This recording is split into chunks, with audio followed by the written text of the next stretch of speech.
আজকের বক্তব্যের বিষয়বস্তু ইতিহাস থেকে শিক্ষা। বানু ইসরাইলের ইতিহাস এবং সেই ইতিহাস থেকে আমাদের শিক্ষা। ইতিহাস থেকে যে শিক্ষা আছে এটা আল্লাহ সুবহানাহু ওয়া তাআলা নিজে পবিত্র কোরআনে আদম এবং হাওয়ার ইতিহাস বলেছেন। আল্লাহ নিজে পবিত্র কোরআনে বারবার মুসা এবং ফেরাউনের ইতিহাস বলেছেন। আল্লাহ নিজে পবিত্র কোরআনে বারবার ইব্রাহিমের ইতিহাস বলেছেন আলাইহিমুস সালাতু ওয়াস সালাম আজমাইন। আল্লাহ নিজে কোরআনে বারবার বানু ইসরাইলের ইতিহাস বলেছেন। মানে ইতিহাস গুরুত্বপূর্ণ, এই জন্যই আল্লাহ সেটা কোরআনে স্থান দিয়েছেন। ইতিহাস থেকে শিক্ষা আছে, এই জন্যই আল্লাহ সেটা কোরআনে স্থান দিয়েছেন। আজকে সমগ্র মুসলিম বিশ্বের যে ভয়ঙ্কর অবস্থা, ফিলিস্তিন এবং জেরুজালেমের গাজার মুসলমানদের যে ভয়ঙ্কর অবস্থা, এই ভয়ঙ্কর অবস্থা থেকে মুসলমানেরা কিভাবে পরিত্রাণ পেতে পারে তা আমরা দেখব ইতিহাসের দৃষ্টিতে, ইতিহাসের পাতায়, যে আমাদের পরিত্রাণের উপায় কি। আমরা আজকে জেরুজালেম এবং ফিলিস্তিন এবং মসজিদ আকসা সম্পর্কে গুরুত্বপূর্ণ ইতিহাস শুনব ইনশাআল্লাহুল আজিজ। আল্লাহ সুবহানাহু ওয়া তাআলা পবিত্র কোরআন মাজিদে বলছেন, ইন্না আউওয়ালা বাইতুম উযিআ লিন-নাস বিবাক্কা। আসমানের নিচে জমিনের উপরে আল্লাহর ইবাদতের জন্য সর্বপ্রথম যে ঘর তৈরি করা হয়েছে সেই ঘর মক্কায়। রাসূলুল্লাহ সাল্লাল্লাহু আলাইহি ওয়াসাল্লামকে আবু যার আল-গিফারি রাদিয়াল্লাহু তাআলা আনহু জিজ্ঞেস করলেন, হে আল্লাহর রাসূল, আল্লাহর ইবাদতের জন্য পৃথিবীতে কোন ঘরটি সর্বপ্রথম তৈরি করা হয়েছে? রাসূলুল্লাহ সাল্লাল্লাহু আলাইহি ওয়াসাল্লাম উত্তরে বললেন, মক্কার কাবা। আবু যার গিফারি পুনরায় জিজ্ঞেস করলেন, সুম্মা আইয়ু, অতঃপর কোন ঘর? রাসূলুল্লাহ সাল্লাল্লাহু আলাইহি ওয়াসাল্লাম উত্তরে বললেন, আল মসজিদ আল আকসা।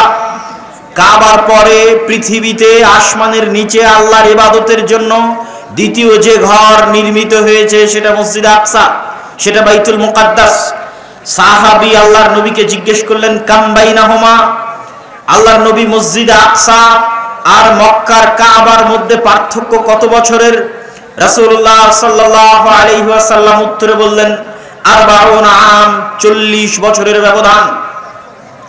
মক্কার কাবায় কাবা ঘর তৈরি হওয়ার 40 বছর পর ফিলিস্তিনের জেরুজালেমে মসজিদে আকসা তৈরি হয়েছে, বাইতুল মুকাদ্দাস তৈরি হয়েছে।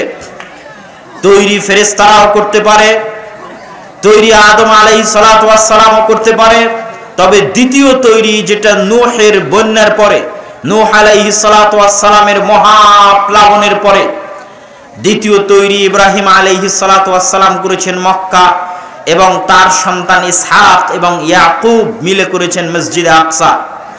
ইব্রাহিম এবং ইসমাইল মিলে তৈরি করেছেন কাবা, আর ইসহাক এবং তার সন্তান ইয়াকুব মিলে তৈরি করেছেন আল মসজিদ আল আকসা।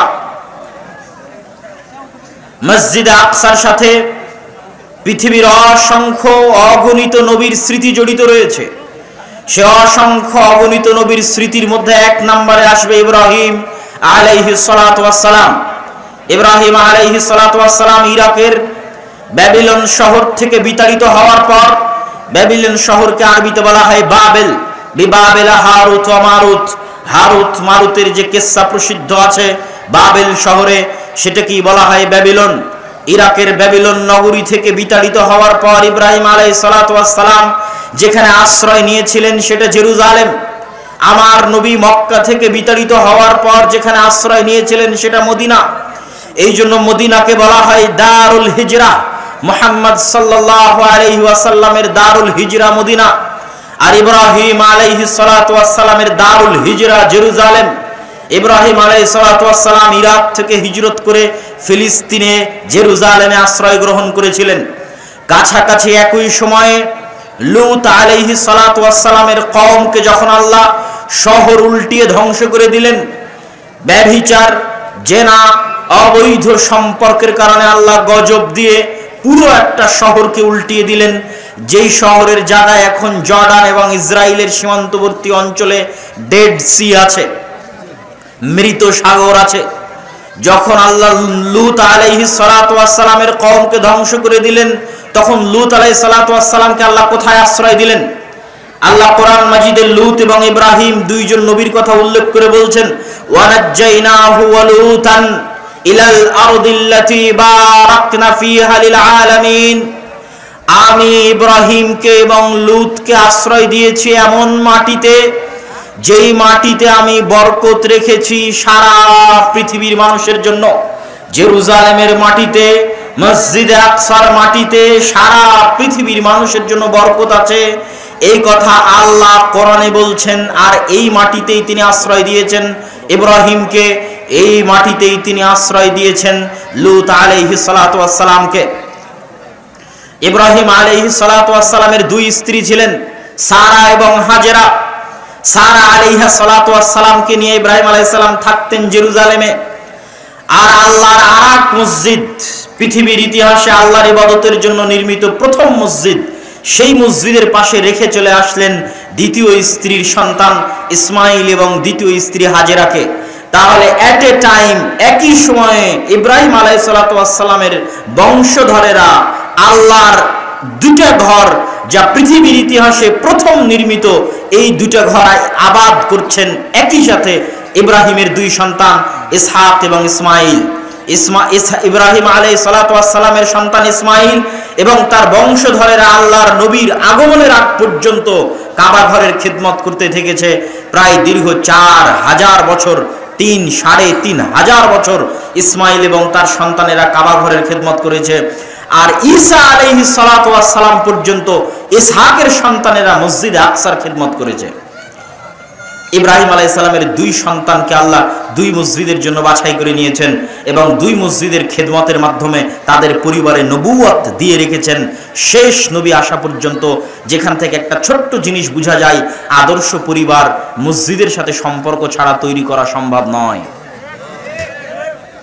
ইব্রাহিমের পরিবার পৃথিবীর সবচেয়ে বড় এবং শ্রেষ্ঠ আদর্শ পরিবার। আপনি বলবেন তাহলে আমার নবী ইব্রাহিমের পরিবার। আমার নবী কার পরিবার?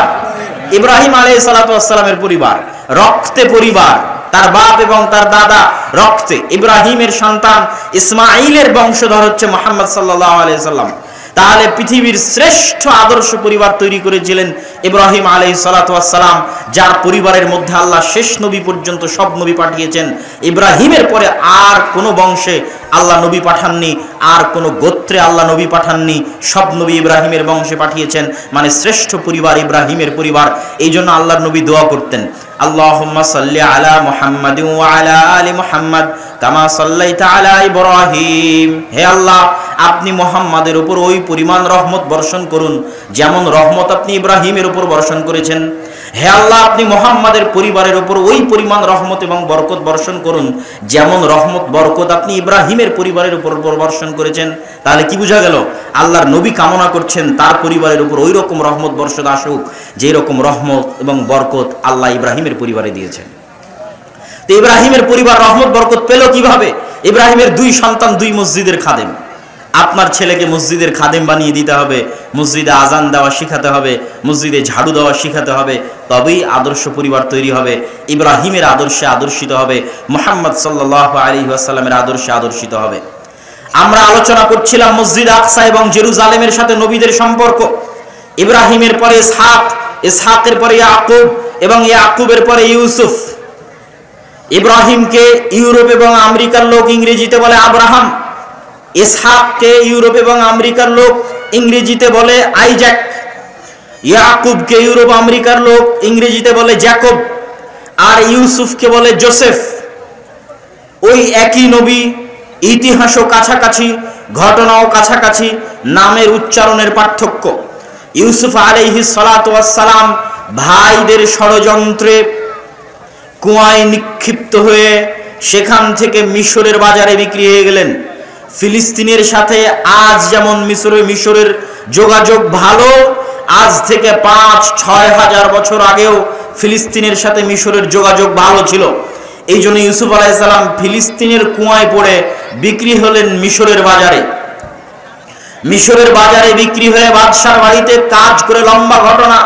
অর্থমন্ত্রীর দায়িত্ব পাওয়ার পর ভাইদের সাথে পুনরায় যখন সাক্ষাৎ হলো, ভাইয়ের মাধ্যমে বাবা ইয়াকুবকে দাওয়াত দিলেন মিশরে। ইয়াকুব আলাইহিস সালাতু ওয়াস সালাম 70 জনের বিশাল পরিবার নিয়ে মিশরে চলে গেলেন ফিলিস্তিন থেকে। এই প্রথম ফিলিস্তিনের জেরুজালেম থেকে ইব্রাহিমের বংশের একটা শাখা ইসহাক এবং তার সন্তানেরা ফিলিস্তিন থেকে চলে গেলেন মিশরে। আজকেও গাজায় যদি আপনি ত্রাণ পাঠাতে চান, মিশরের রাস্তা ব্যবহার করে পাঠাতে হবে। আদিকাল থেকে ফিলিস্তিনের সাথে মিশরের যোগাযোগ ভালো। মিশরে গেলেন। ইউসুফ আলাইহিস সালাতু ওয়াস সালামের পরে 200-250 বছর যাবত বানু ইসরাঈলেরা ভালো ছিল। 200-250 বছর পর যখন ফেরাউনেরা ক্ষমতা দখল করে নিল, তখন আগের ক্ষমতা যার যার সাথে জোট ছিল, যে আগের সরকারের সাথে কাদের জোট ছিল, তা আগের সরকারের সাথে ইউসুফ আর তার পরিবার বানু ইসরাঈলের জোট ছিল। এই জন্য ফেরাউন ক্ষমতায় আসার পর আগের সরকারের সাথে যাদের জোট ছিল তাদেরকে হত্যা করতে লাগলো। তার পিছনে তার স্বপ্নও ছিল যে তার ক্ষমতা হারিয়ে যেতে পারে বানু ইসরাঈলদের কাছে। এটার কথা আল্লাহ কোরআনে বলছেন, ওয়াইজ নাজ্জাইনাকুম মিন আলি ফিরাউন ইয়াসুমুনাকুম সুআল আযাব ইযাববিহুনা আবনাকুম ওয়া ইস্তাহইউনা নিসাআকুম। এই বানু ইসরাঈলরা, তোমরা স্মরণ করো ওই দিনের কথা, স্মরণ করো ওই সময়ের কথা যখন ফেরাউনকে সাগরে ডুবিয়ে দিয়ে তোমাদের বাঁচিয়ে দিয়েছিলাম। কোন ফেরাউনকে সাগরে ডুবিয়ে দিয়েছিলাম? যেই ফেরাউন তোমাদের পুরুষ সন্তানদেরকে ধরে ধরে জবাই করত আর তোমাদের মেয়ে সন্তানদেরকে বাঁচিয়ে রাখতো। কত লক্ষ কোটি পুরুষ সন্তানকে ফেরাউন জবাই করেছে আল্লাহ সুবহানাহু ওয়া তাআলা ভালো জানে। তবে আজকে যারা ফেরাউনের উত্তরসূরি, তারা মুসলমানদের শিশুদেরকে ফিলিস্তিনে তাদের বমের এবং তাদের গুলির নিশানা বানিয়ে ইচ্ছা করে পুরুষ সন্তানদেরকে, শিশু সন্তানদেরকে হত্যা করা হচ্ছে। ঠিক যেভাবে ফেরাউন ইচ্ছা করে পুরুষ সন্তান এবং শিশু সন্তানকে হত্যা করত, আজকেও তাই করা হচ্ছে। একই অবস্থা, একই ঘটনা ইতিহাসের সাথে প্রতি পাতায় পাতায় মিলবে। আমরা জেরুজালেমেরই ঘটনা বলবো, ফিলিস্তিনেরই ঘটনা বলবো, কিন্তু আপনার মনে হবে যেন আজকে সংঘটিত হচ্ছে। সেই কালে সংঘটিত হয়েছিল বানু ইসরাঈলের সাথে, আজকে ঘটতেছে বানু ইসমাইলের সাথে। ইসমাইল আলাইহিস সালাতু ওয়াস সালামের বংশে মুহাম্মদ, উম্মতে মুহাম্মাদি বানু ইসমাইল সেই কালে সংঘটিত হয়েছিল বানু ইসরাঈলের সাথে, আজকে ঘটতেছে বানু ইসমাইল মুসলমানদের সাথে। তারাও তাদের যুগে মুসলমান ছিল। প্রত্যেক নবী নিজ নিজ যুগে যে দিন নিয়ে এসেছেন সেই দিনের নাম ইসলাম, এই জন্য তারাও মুসলমান ছিল বংশে বানু ইসরাঈল।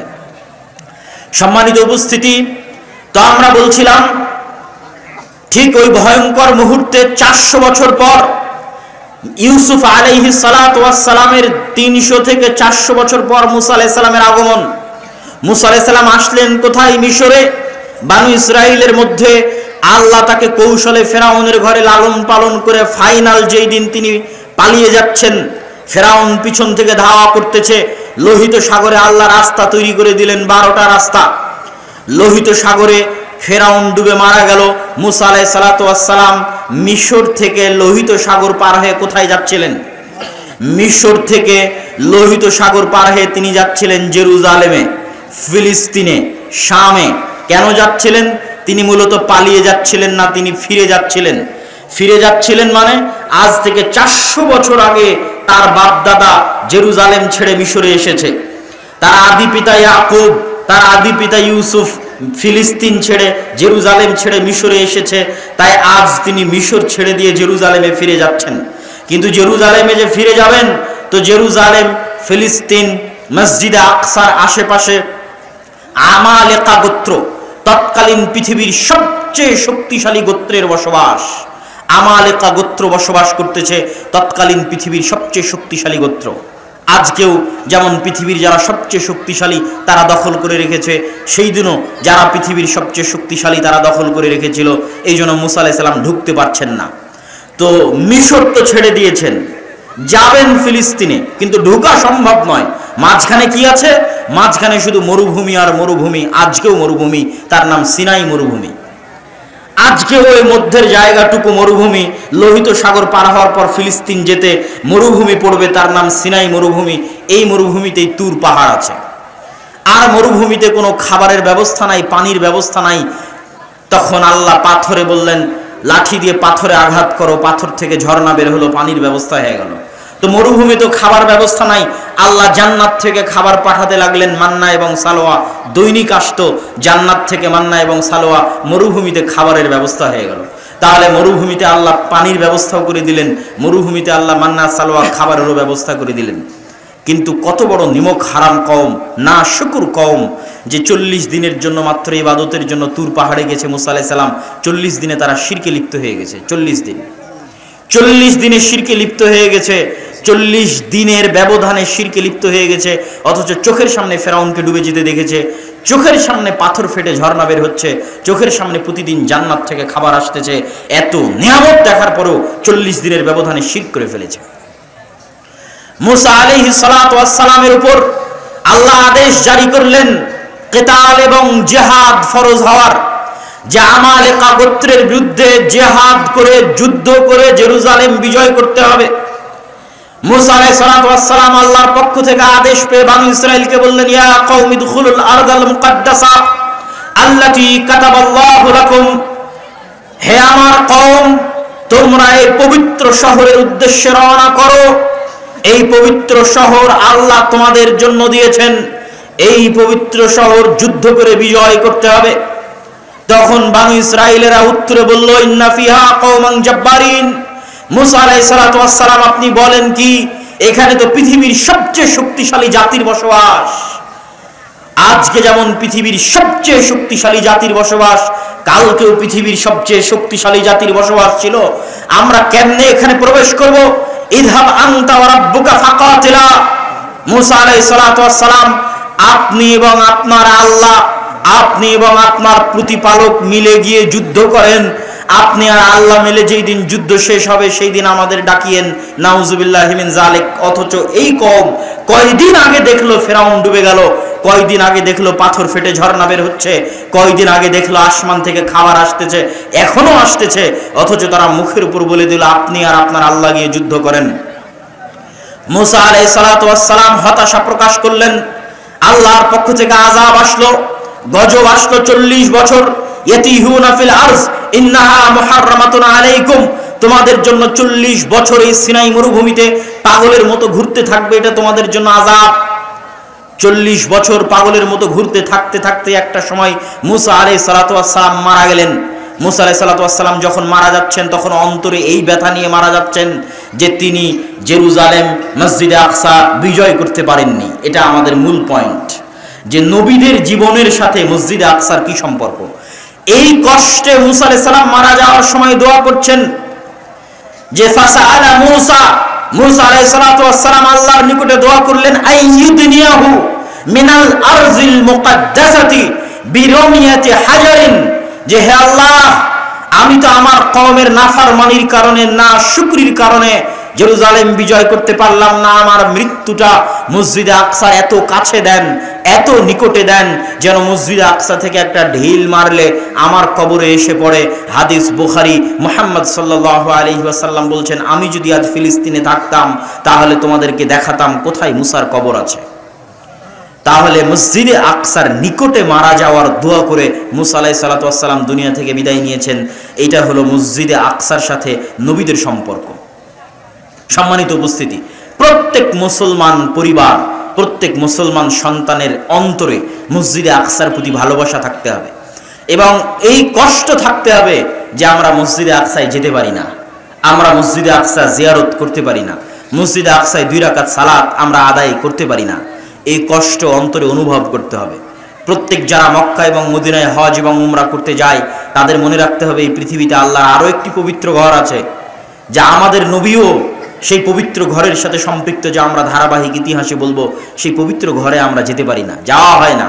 70 বছর থেকে 80 বছর থেকে ওই পবিত্র ঘরে যাওয়ার রাস্তা মুসলমানদের জন্য, বিশ্বের মুসলমানদের জন্য বন্ধ হয়ে আছে। মুসা আলাইহিস সালামের অন্তরে যেমন কষ্ট ছিল, প্রত্যেক মুমিনের অন্তরে এরকম কষ্ট থাকতে হবে। সালাহুদ্দিন আইয়ুবী এই কষ্টে শপথ করেছিলেন, এই কষ্টেই শপথ করেছিলেন যে আমি হজ ওই দিন করব, আল্লাহর বাইতুল্লাহ ওই দিন দেখতে যাব যেই দিন আল্লাহর পৃথিবীতে আর একটা যে 3য় ঘর আছে, ওই 3য় ঘর যেই দিন উদ্ধার করতে পারবো সেই দিন। এবং মসজিদ আকসা বিজয়ের আগে সালাহুদ্দিন আইয়ুবী হজ করেননি, আল্লাহর ঘর দেখতে যাননি। কেন? পৃথিবীতে তখন আরও আল্লাহর তো মোট 3টে পবিত্র ঘর, তো পৃথিবীর আরও একটা পবিত্র ঘর তো বিধর্মীদের দখলে, কাফেরদের দখলে। তো কেমনে কাফেরদের দখলে রেখে তিনি আল্লাহর আর একটা ঘর জিয়ারতে যেতে পারেন? এই কষ্ট ব্যথা নিয়ে তিনি, এই কষ্ট থাকার কারণেই তিনি যুদ্ধে জয়লাভ করতে পেরেছিলেন। সম্মানিত উপস্থিতি, তো মুসা আলাইহিস সালামের এই কষ্ট প্রত্যেক মুমিনের হৃদয়ে থাকতে হবে।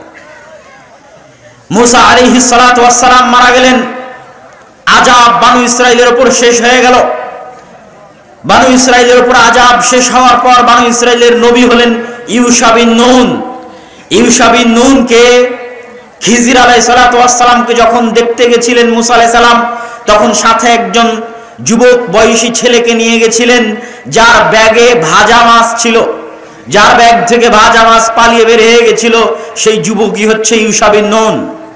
যখন গোটা জাতি বলে উঠলো যে এখানে এত শক্তিশালী জাতি আছে, আমরা যুদ্ধে যাব না, তখন ইউশা বিন নুন এবং আর একজন, মোট 2 জন বলেছিল যে আল্লাহর আদেশ পালন করতে আমরা যুদ্ধে যেতে রাজি। তারা তাদের জাতিকে লক্ষ্য করে বলেছিল যে তোমরা এই শহরে প্রবেশ করো, যখনই তোমরা প্রবেশ করবা ফাইন্নাকুম গালিবুন, যখনই তোমরা এই শহরে প্রবেশ করবা আল্লাহর দয়ায়, আল্লাহর রহমতে তোমরা বিজয়ী হবা। তোমরা কেন তাদের শক্তি দেখে ভয় পাচ্ছ, বরং তোমরা আল্লাহর উপর ভরসা করো, ইন কুনতুম মুমিনিন, যদি তোমরা মুমিন হয়ে থাকো। এই ইউশা বিন নুনকে আল্লাহ নবী বানিয়ে দিলেন। ইউশা বিন নুন বানি ইসরাইলকে বলল, দেখো 40 বছর আযাব ভোগ করলা, এখন কি জেরুজালেম যুদ্ধ করে বিজয় করতে চাও? বানি ইসরাইল তওবা ইস্তিগফার করে বলল, ঠিক আছে, আমরা যুদ্ধ করে জেরুজালেম বিজয় করতে চাই। আমালিকা গোত্রের বিরুদ্ধে ইউশা বিন নুনের নেতৃত্বে বানি ইসরাইল যুদ্ধ শুরু করলো। এটা আরেকটা পৃথিবীর ইতিহাসের ব্যতিক্রমধর্মী ঘটনার সাক্ষী মসজিদে আকসা। পৃথিবীর ইতিহাসের একমাত্র ব্যতিক্রম ঘটনার সাক্ষী মসজিদে আকসা, যেটা এখন বলতে যাচ্ছি। ইউশা বিন নুন বানু ইসরাইলদের নিয়ে যুদ্ধ করছেন। যুদ্ধ যখন জয় জয়, তখন শুক্রবার বিকেল। শুক্রবারের দিন দোয়া কবুল হয়। কোন সময় কবুল হয়? মুহাদ্দিসগণ বলেছেন আসর পর। কেন? তার কারণ এটা, আসর পর একজন নবীর দোয়া কবুল হয়েছিল শুক্রবারের দিন, তিনি হচ্ছেন ইউশা বিন নুন। ইউশা বিন নুনের দিনে শনিবারে যুদ্ধ নিষিদ্ধ, আর শুক্রবার সূর্য ডুবলেই শনিবার শুরু হবে। যেমন রমাদানে আগের রাতে সূর্য ডুবলেই তারাবি শুরু হয়, তেমন শুক্রবার সূর্য ডুবলেই শনিবার শুরু। মানে শনিবার শুরু হলেই তৎকালীন শরীয়ত অনুযায়ী যুদ্ধ বন্ধ। তাহলে আবার রবিবারে যুদ্ধ শুরু করতে করতে যার জয় হবে তার তো কোনো গ্যারান্টি নাই। এখন যে গতি আছে, এই গতিতে যুদ্ধ চালিয়ে গেলে জয় হওয়া সম্ভব। ইউশা বিন নুন পড়ে গেলেন বিপদে। একদিকে সামনে শরীয়তের নিষেধাজ্ঞা যে সূর্য ডুবলে যুদ্ধ বন্ধ করো, আর একদিকে দেখতে পাচ্ছেন যে যুদ্ধে আমরা জিতছি, আর 1 ঘন্টা যুদ্ধ চালালে আমরা যুদ্ধে জিতবো, আর 2 ঘন্টা যুদ্ধ চালালে যুদ্ধে জিতবো, কি করবেন? এরকম এক ভয়ঙ্কর পরিবেশে আল্লাহর কাছে দোয়া করতে গিয়ে ইউশা বিন নুন সূর্যকে লক্ষ্য করে বললেন, ইন্নাকি মা'মুরা, এই সূর্য তুমি আল্লাহর আদেশে আদিষ্ট। ওয়া আনা মা'মুরুন, আর আমি ইউশা বিন নুন আল্লাহর আদেশে আদিষ্ট। আল্লাহুম্মা বাসহা আলাইনা, হে আল্লাহ আপনি এই সূর্যকে থামিয়ে দিন, যেন আমরা জেরুজালেম বিজয় সম্পূর্ণ করতে পারি, মসজিদে আকসা বিজয় সম্পূর্ণ করতে পারি। তাই আপনি আজকে সূর্যকে থামিয়ে দিন। আমার নবী মুহাম্মদ সাল্লাল্লাহু আলাইহি ওয়াসাল্লাম বলেন, ইন্নাশ শামসা লাম তুহবাস লিআইয়ি বাশারিন, আসমান এবং জমিন সৃষ্টি করার পরে পৃথিবীতে কোনোদিন আল্লাহ সূর্যকে দুনিয়ার কোনো মানুষের জন্য থামিয়ে দেননি। একমাত্র ইউশা বিন নুনের জন্য আল্লাহ সূর্যকে থামিয়ে দিয়েছিলেন, যাতে তারা মসজিদে আকসা বিজয় করতে পারে। বলেন আল্লাহু আকবার।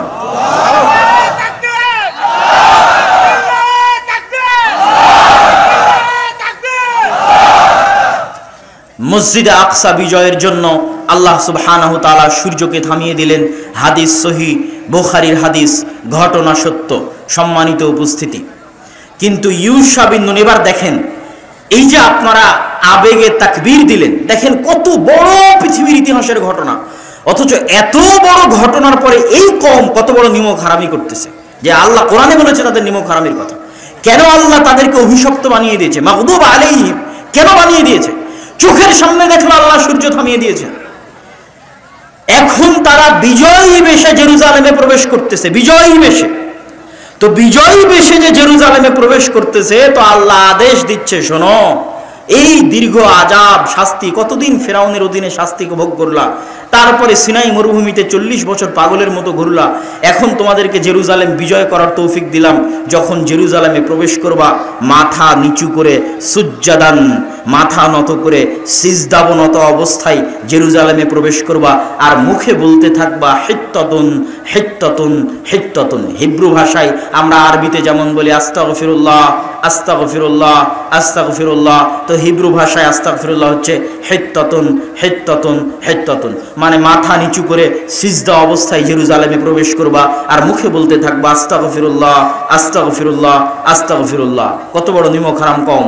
সবাই যে করেছে তা নয়, কিন্তু তাদের একদল মানুষ আল্লাহর এই আদেশকে লঙ্ঘন করে মাথা নিচু না করে আগে পিছন দিল জেরুজালেমে প্রবেশ করার জন্য। বলেন নাউজুবিল্লাহ।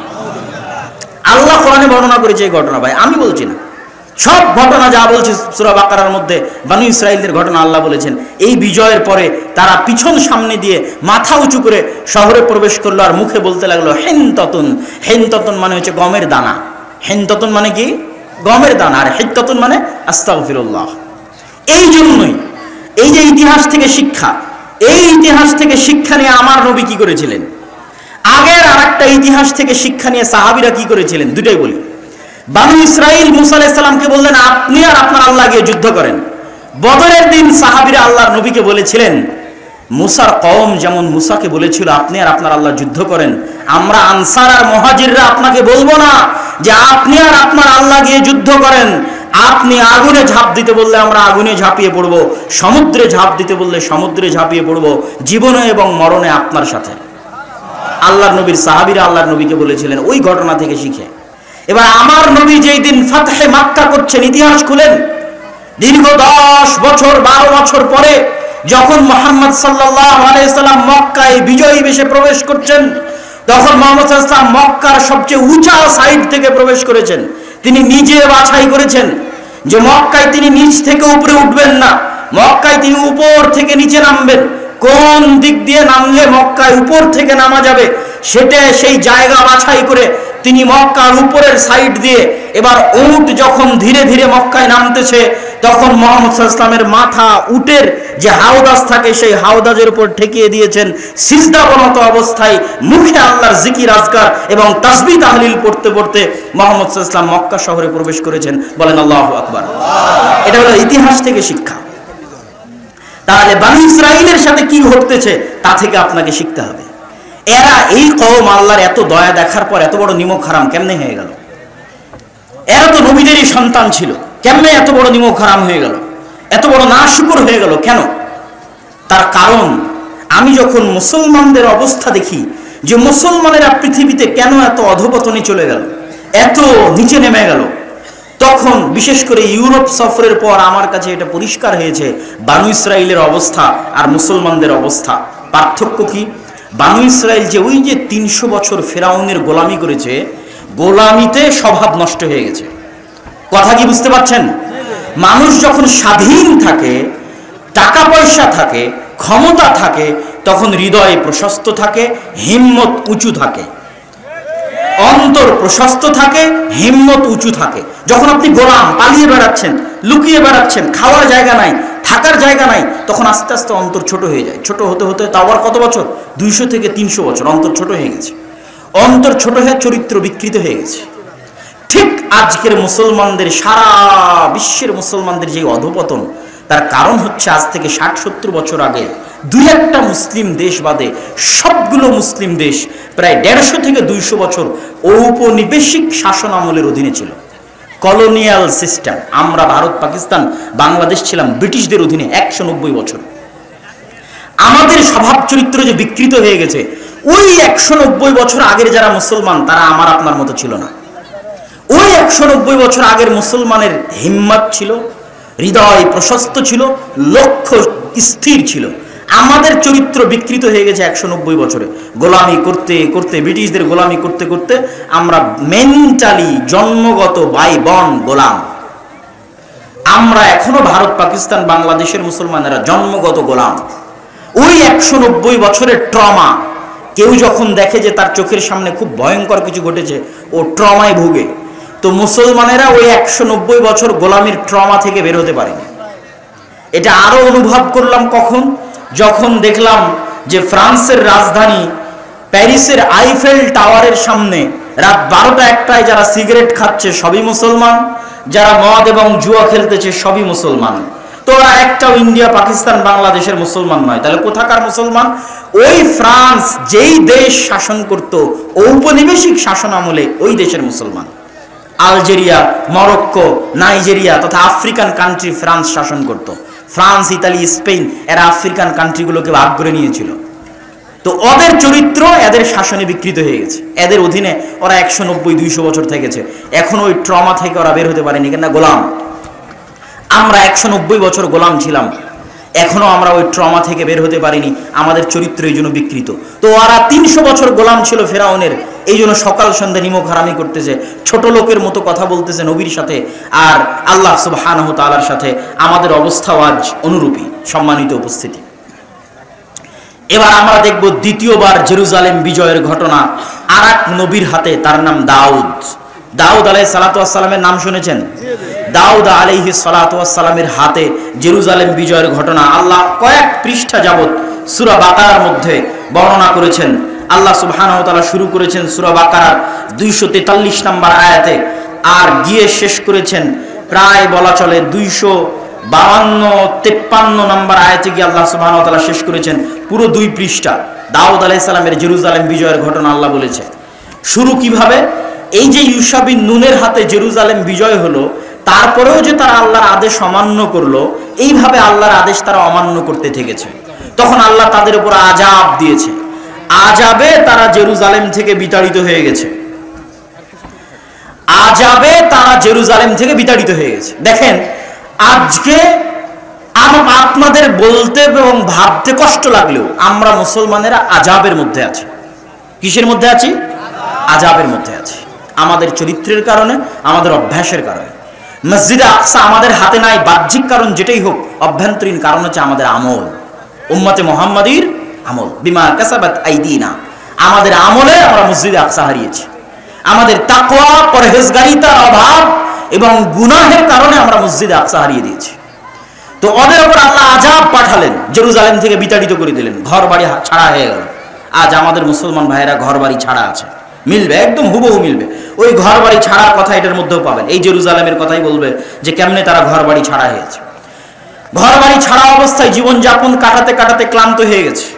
তৎকালীন নবী শামুয়েলকে গিয়ে বলছে, আপনি আল্লাহর কাছে দোয়া করেন না, আল্লাহ আমাদের জন্য একজন শক্তিশালী বাদশা পাঠাক, যেন আবার আমরা জেরুজালেম বিজয় করতে পারি। আল্লাহ কিন্তু আমাদেরও শিখিয়ে দিয়েছে যে তোমরা দোয়া করবা সুলতানান নাসিরা, যেন আল্লাহ তোমাদের জন্য একজন শক্তিশালী বাদশা পাঠায়। হে আল্লাহ, আপনি আমাদের উম্মতে মুহাম্মাদিকে, ফিলিস্তিনকে, জেরুজালেমকে, গাজার মুসলমানদেরকে উদ্ধার করার জন্য শক্তিশালী শাসক পাঠান। বলেন আল্লাহুম্মা আমিন। এই দোয়া তারাও করেছে নবীর কাছে গিয়ে। আল্লাহ বলছে, আলাম তারা ইলাল মালাই মিন বনি ইসরাঈল মিন বাদি মূসা ইয ক্বালু লিনাবিয়্যিল্লাহি বা'আস লানা মালিকান নুকাতিল ফি সাবিলিল্লাহ। হে নবী, আপনি তো আল্লাহর সাথে কথা বলেন, আল্লাহর কাছে দোয়া করেন, আল্লাহ আমাদের জন্য একজন বাদশা দিক, ওই বাদশার পিছনে আমরা যুদ্ধ করব। তো নবী জানতেন এই বানু ইসরাইলের স্বভাব, যে এরা কত বড় নিমক হারাম, এটা তিনি জানতেন। তো তিনি নবী উত্তরে কি বলছেন? হাল আসাইতুম ইন কুতিবা আলাইকুমুল কিতাল আল্লা তুকাতিলু। আরে আমি আল্লাহর কাছে দোয়া করে যদি একজন রাজা নেই, তারপরে তোমরা যে যুদ্ধ করবার গ্যারান্টি কি? তোমরাই তো তারা যারা মুসা আলাইহিস সালামের সাথে যুদ্ধ করনি। তো তোমরা যে মুখ ফিরিয়ে নিবে এর কোনো গ্যারান্টি আছে? তখন তারা উত্তরে বলছে, ওয়ামা লানা আল্লা নুকাতিলা ফি সাবিলিল্লাহ ওয়া ক্বাদ উখরিজনা মিন দিয়ারিনা ওয়া আবনাইনা। এই যে বাড়ি থেকে তাড়িয়ে দেওয়া, আরে আমরা কেন যুদ্ধ করব না? আমরা তো আমাদের বাড়িঘর ছাড়া হয়ে গেছি। আজকের মুসলমানেরা বাড়িঘর ছাড়া আছে না নাই ভাই? আজকের জেরুজালেমের, ফিলিস্তিনের মুসলমানেরা বাড়িঘর ছাড়া, ওই যুগের মুসলমানেরা বাড়িঘর ছাড়া হয়ে গেছে আল্লাহর আযাবে। আমাদের বাহ্যিক যে কারণই থাক, অভ্যন্তরীণ কারণ হচ্ছে আল্লাহর আযাব। তো আমরা তো আমাদের বাড়িঘর ছাড়া হয়ে গেছি, আমরা কেন যুদ্ধ করব? অবশ্যই করব। আপনি আল্লাহর কাছে দোয়া করেন। ফালাম্মা কুতিবা আলাইহিমুল কিতালু তাওয়াল্লাউ ইল্লা কালিলাম মিনহুম। কিন্তু সত্যি সত্যি যখন আল্লাহ বাদশা পাঠিয়ে দিলেন, তখন যুদ্ধ আর তেমন বেশি মানুষ করতে পারলো না। হাজার হাজার মানুষ থেকে মাত্র 313 জন যুদ্ধ করতে পেরেছিল, মাত্র। বাকি সব পরীক্ষায় ফেল করেছে। কিভাবে আল্লাহ তাদের পরীক্ষা করেছিলেন সেটাও বলছেন। ক্বাদ বা'আসা লাকুম তালুতা মালিকা। তখন নবী বলে দিলেন, আল্লাহ তোমাদের জন্য রাজা করে দিয়েছেন তালুতকে। ওরা বলছে আরে তালুত রাজা হলো মানে আমরা এত বড় বড় সমাজের সব বড় বড় নেতা, আমরা থাকতে তালুত রাজা হবে? আল্লাহ কোরআন মাজিদে বলছেন তালুত তোমাদের চেয়ে জ্ঞানে এবং শক্তি সামর্থ্যে বড়, এই জন্য তাকে আমি রাজা বানিয়েছি, তোমরা তার আনুগত্য করো। ঠিক আছে, তালুতের আনুগত্য করে এবার যুদ্ধের মাঠে অবতীর্ণ হবেন। যুদ্ধের মাঠে অবতীর্ণ হলে তাবুত ফিরে পাওয়া যাবে। তাবুত কি? তাবুত হচ্ছে মুসা আলাইহিস সালামের লাঠি, তাবুত হচ্ছে মুসা আলাইহিস সালামের পাথর, যে পাথর ফেটে ঝর্ণা বের হয়েছিল, ওইটা যারা জেরুজালেম থেকে এদের তাড়িয়ে দিয়েছিল জুলিয়েট বাদশাহ, যার নাম আল্লাহ কোরআনে বলেছে জালুত, ওই জালুত নিয়ে চলে গেছিল। তো ওখান থেকে বনী ইসরাঈলরা বরকত পেত, বরকত লাভ করত। তো বলছে যদি তোমরা এই যুদ্ধে বিজয়ী হও তাহলে মুসার লাঠি আর পাথর পুনরায় তোমাদের ফিরিয়ে দেওয়া হবে, যাতে তোমরা বরকত লাভ করতে পারো। তো যুদ্ধের জন্য রওনা দিয়েছে। আল্লাহ পরীক্ষা স্বরূপ বলেছে এই যুদ্ধে যাওয়ার পথে নদী আছে, নদীতে যদি পানি পান করো যুদ্ধে অংশগ্রহণ করতে পারবে না, নদীতে যদি পানি পান না করো যুদ্ধে অংশগ্রহণ করতে পারবে। ঠিক আছে, সবাই পানি পান করে নিয়েছে, ৩১৩ জন পানি পান করেনি। এই ৩১৩ জন নদী পার হওয়ার পর দেখছে বিশাল সেনাবাহিনী জালুতের, এত বড় বিশাল সেনাবাহিনীর সামনে ৩১৩ জন কেমনে যুদ্ধ করবে? কোরআনে আল্লাহ তারা বলছে, কোরআনে বর্ণনা করছে, তারা বলছে লা তাকাতা লানাল ইয়াউমা বিজালুত ওয়া জুনুদি, এত বিশাল সেনাবাহিনীর সাথে আমরা ৩১৩ জন কেমনে যুদ্ধ করব?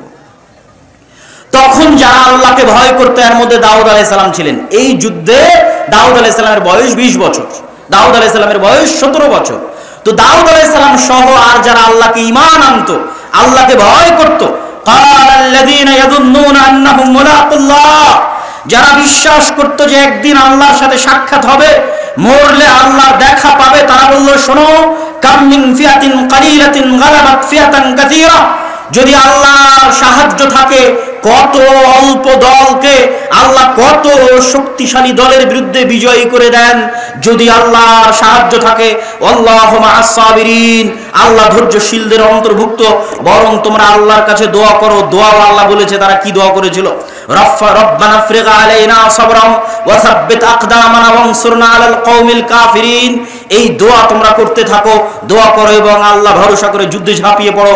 মাত্র ৩১৩ জন নিয়ে যুদ্ধে ঝাঁপিয়ে পড়লো বিশাল বাদশাহ জালুতের বিশাল সেনাবাহিনীর বিরুদ্ধে। দাউদ আলাইহিস সালাম নিজে হাতে বাদশাহ জালুতকে জবাই করেছিলেন, দাউদ আলাইহিস সালাম, এবং তারপরে আল্লাহ তাকে নবী বানিয়ে দিয়েছেন এবং তার সন্তান সুলাইমান সহ পৃথিবীর ইতিহাসের সবচেয়ে বড় সাম্রাজ্য জেরুজালেমে প্রতিষ্ঠা হলো। এটা জেরুজালেম দ্বিতীয়বার বিজয় হলো।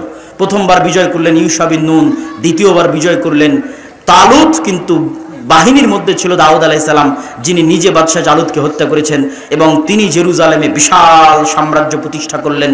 তার সন্তান সুলাইমান পৃথিবীর ইতিহাসের সবচেয়ে বড় সাম্রাজ্য প্রতিষ্ঠা করলেন এবং জিনদের নিয়ে দ্বিতীয়বার মসজিদে আকসা তৈরি করলেন সুলাইমান আলাইহিস সালাম। তাহলে এবার দেখেন, এতক্ষণ যত ইতিহাস বলতেছি, যত নবীর নাম বলে আসলাম, সব মসজিদে আকসার সাথে, সব ফিলিস্তিনের সাথে। সম্মানিত উপস্থিতি, এবার আমরা দ্রুত মুহাম্মদ সাল্লাল্লাহু আলাইহি ওয়াসাল্লামের জীবনীতে ফিরে আসব।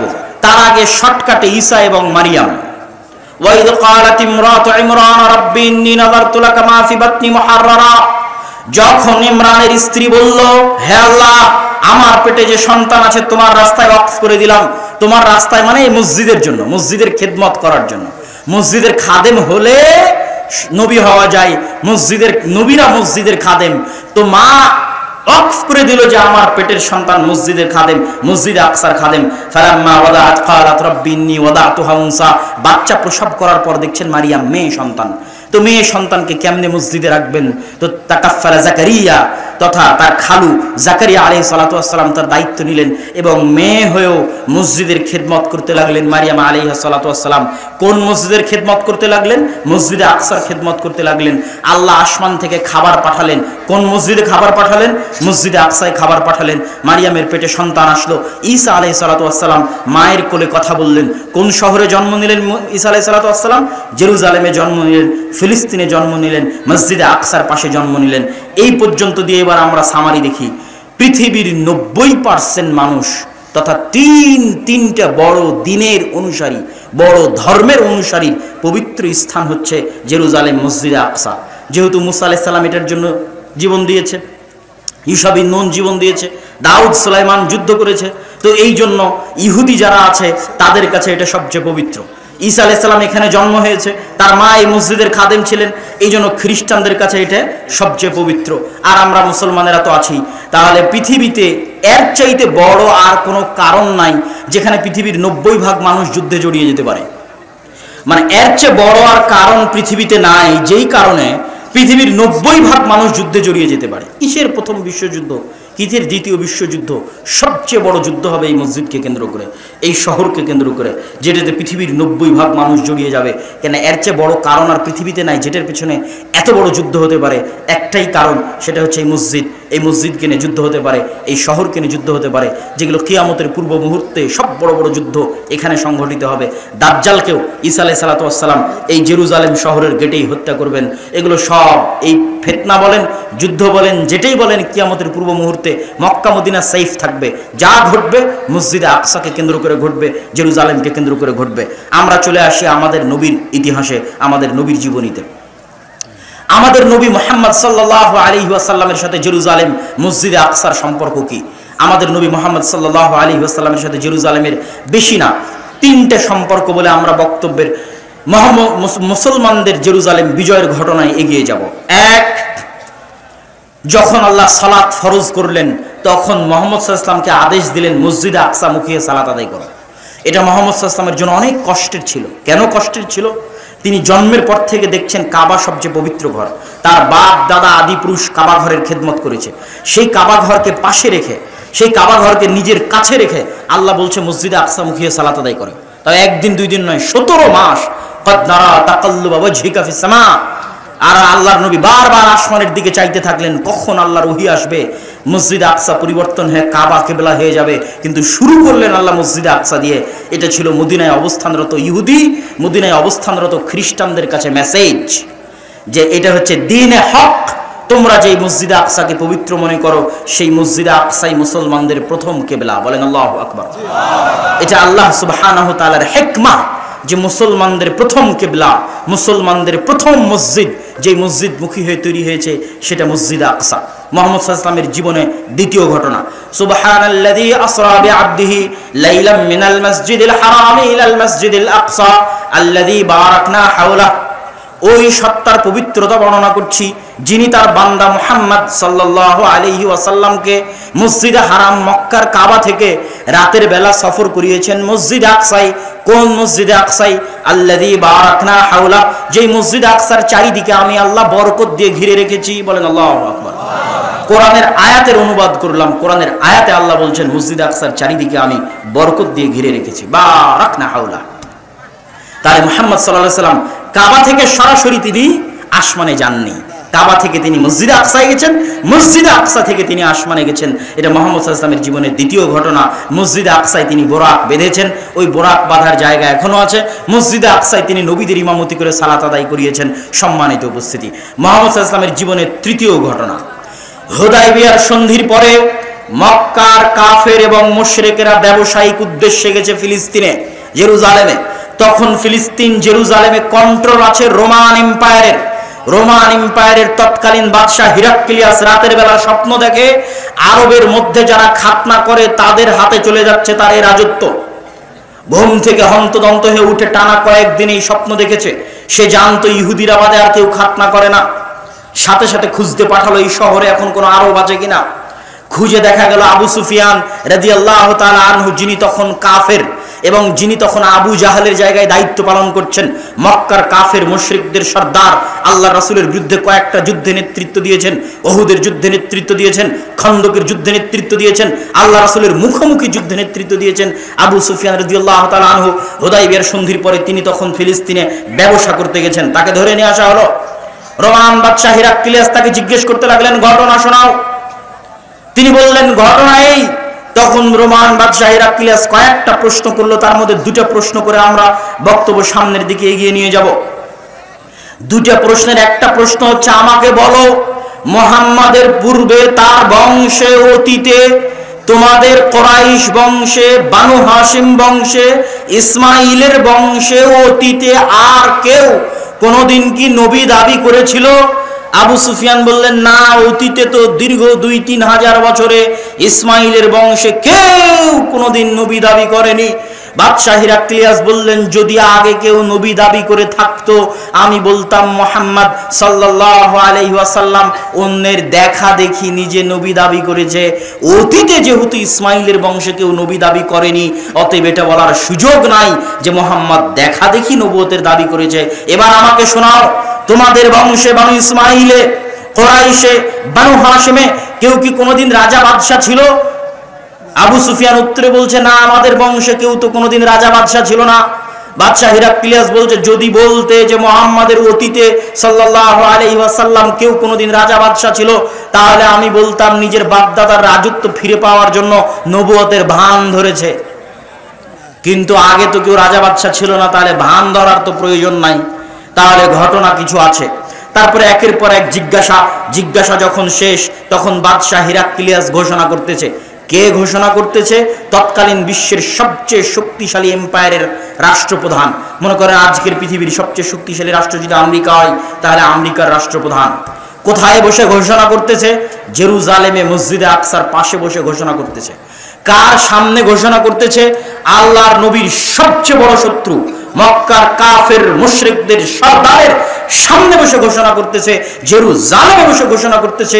তৎকালীন বিশ্বের সবচেয়ে বড় এম্পায়ারের শাসক ঘোষণা করতেছে, আবু সুফিয়ান তুমি যা বললে তা যদি সত্য হয়, তাহলে মাউদে আকাদামাইয়া তাহতা মাউদে আকাদামাইয়া, আমার পায়ের নিচে যে মাটি আছে এই মাটি একদিন মুহাম্মাদের অনুসারীদের দখলে চলে যাবে। আল্লাহ, এটাই মসজিদ আকসার মাটি, এটাই জেরুজালেমের মাটি। তাহলে এর চেয়ে বড় ভবিষ্যৎবাণীর আর প্রয়োজন নাই। সম্মানিত উপস্থিতি, মুহাম্মদ সাল্লাল্লাহু আলাইহি ওয়াসাল্লাম তার জীবনে দুইটা যুদ্ধ করেছেন জেরুজালেম বিজয় করার জন্য, মুতা এবং তাবুকের যুদ্ধ। এটা অনেকেই আপনাকে এভাবে বলে দিবে না। কেন আমি বললাম এটা জেরুজালেম বিজয়ের জন্য যুদ্ধ? মুতা এবং তাবুকের যুদ্ধ হয়েছিল রোমানদের বিরুদ্ধে, আর আরবের সবচেয়ে কাছে রোমানদের সবচেয়ে বড় হেডকোয়ার্টার ছিল জেরুজালেমে। আপনি যদি বাংলাদেশের বিরুদ্ধে যুদ্ধ করেন, তাহলে এটাও বলা যাবে যে ঢাকার বিরুদ্ধে যুদ্ধ। অনেক সময় দেশের নামের জায়গায় রাজধানীর নাম বলে দেওয়া হয়। ভারতের জায়গায় দিল্লি, বাংলাদেশের জায়গায় ঢাকা, ঢাকার বিরুদ্ধে যুদ্ধ। তাহলে জেরুজালেমের বিরুদ্ধে যুদ্ধ, রোমান না বলে বলেন জেরুজালেমের বিরুদ্ধে যুদ্ধ। কেননা এই যুদ্ধ দুটো হয়েছিল রোমানদের বিরুদ্ধে, আর রোমানদের হেডকোয়ার্টার ছিল তৎকালীন জেরুজালেম। আর মুতার যুদ্ধ ছিল জেরুজালেম থেকে মাত্র 100 কিলোমিটারের ব্যবধানে, যেই যুদ্ধে পরপর 3 জন সাহাবী শহীদ হয়েছে। আর আল্লাহর নবী মদিনায় বসে চোখের পানি ফেলতেছে আর বলছেন, এখন তরবারি হাতে নিল সাইফুম মিন সুয়ুফিল্লাহ, আল্লাহর তরবারিগুলোর একটা তরবারি, সেটা হচ্ছে খালিদ ইবনুল ওয়ালিদ। এই যে যুদ্ধ হচ্ছে রোমানদের বিরুদ্ধে, এটা জেরুজালেম থেকে মাত্র 100 কিলোমিটার দূরে। এই জন্য বললাম আল্লাহর নবী তার নিজের জীবদ্দশায় দুইটা যুদ্ধ করেছেন মসজিদ আকসা বিজয় করার জন্য। একটা হচ্ছে মুতা আর একটা হচ্ছে তাবুক। সম্মানিত উপস্থিতি, আল্লাহর নবীর মৃত্যুর পরে আবু বকর রাদিয়াল্লাহু তাআলা আনহু ওই সেনাবাহিনীকে থামাননি যেই সেনাবাহিনীকে আল্লাহর নবী রোমানদের বিরুদ্ধে রওনা করেছিলেন মসজিদ আকসা এবং জেরুজালেম বিজয় করার জন্য, তাকে তিনি থামাননি। কিন্তু যাকাত অনাদায়কারীদের বিরুদ্ধে, মুরতাদদের বিরুদ্ধে যুদ্ধ করতে গিয়ে তার গতি কিছুটা স্লোত ছিল। ওমর রাদিয়াল্লাহু তাআলা আনহু ক্ষমতা পাওয়ার পরে জেরুজালেম বিজয় করার জন্য, মসজিদ আকসা বিজয় করার জন্য, পৃথিবীর ইতিহাসের সবচেয়ে বড় যুদ্ধ জেরুজালেম বিজয়ের জন্য মুসলমানদের যে বড় বড় দুটো যুদ্ধ, একটা সালাউদ্দিন আইয়ুবী যুদ্ধ করেছিলেন হিত্তিনে, আর আরেকটা এখন ওমর রাদিয়াল্লাহু তাআলার খেলাফত আমলে হচ্ছে ইয়ারমুকের যুদ্ধ। ইয়ারমুকের যুদ্ধে রোমানদের সেনাবাহিনীর সদস্য ছিল 3 লক্ষ, আর ইয়ারমুকের যুদ্ধে মুসলমানদের সদস্য ছিল মাত্র 12,000। এটা হচ্ছে মসজিদে আকসা বিজয় করার জন্য সবচেয়ে বড় যুদ্ধ।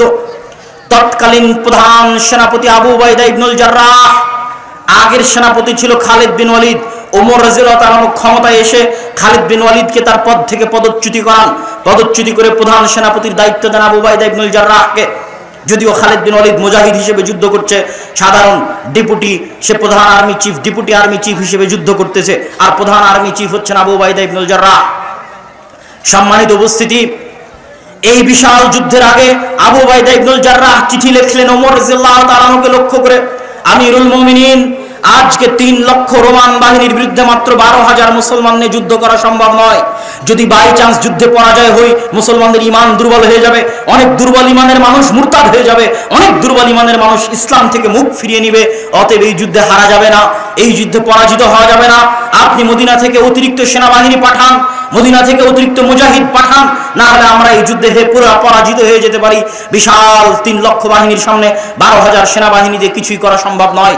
ওমর রাদিয়াল্লাহু তাআলা আনহু ওই চিঠির উল্টা পিঠে লিখে পাঠালেন, লা তুহাওবিলান্নাকা কাসরাতাল রুম ওয়ালা তুহাওবিশান্নাকা কিল্লাতাল মুসলিমিন।